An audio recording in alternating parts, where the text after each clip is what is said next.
بسم الله الرحمن الرحيم والصلاة والسلام على أشرف المرسلين. مرحبا بكم معنا في درس جديد على قناة يوسف للشروحات بعنوان طريقة تنزيل المقاطع الصوتية المرسلة عن طريق فيسبوك أو ماسنجر، وذلك عن طريق الكمبيوتر. وسيكون هناك شرح عن طريق الهاتف بإذن الله، وسيوضع الرابط أسفل الفيديو. قمت بتقديم هذه الطريقة بسبب عدم توفر ميزة تنزيل المقطع الصوتي على الموقع الرسمي فيسبوك أو ماسنجر.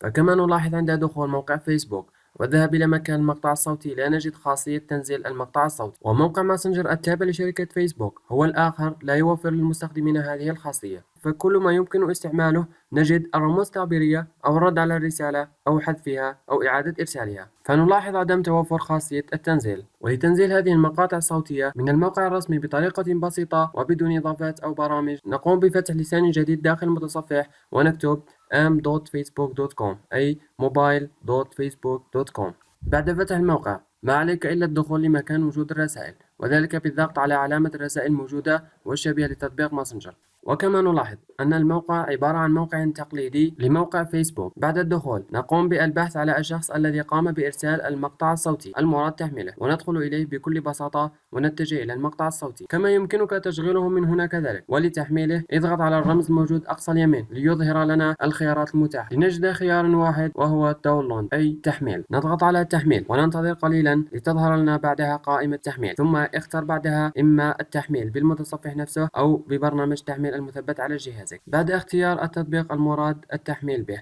نختار مكان تحميل الملف ونقوم بتحميله على جهاز كمبيوتر. وبعد الانتهاء من عملية التنزيل نذهب لنتأكد من صحة التحميل. نذهب إلى مكان تحميل الملف فنجد أن الملف قد تم تحميله. نجرب تشغيله لنتأكد من عمله بشكل مطلوب، فنرى أن الملف قد تم تشغيله بالشكل المطلوب. وكذلك للتأكد نقارن توقيت دقيقة وخمس ثواني في الملف بالتوقيت الذي تم تحميله من قبل موقع فيسبوك، فنجد أن التوقيت متطابق، وبالتالي فإن العملية قد تمت بشكل مطلوب وتم تحميل المقطع الصوتي بنجاح. ومن واجهته مشكلة يطرحها في التعليقات وسيتم التطرق إليها بإذن الله. كما يمكنكم وضع استفسارات أو طلب شروحات. وفي الأخير إن أعجبك الفيديو لا تنسى الاشتراك بالقناة، والحمد لله الذي بنعمته تتم الصالحات، والسلام عليكم ورحمة الله تعالى وبركاته.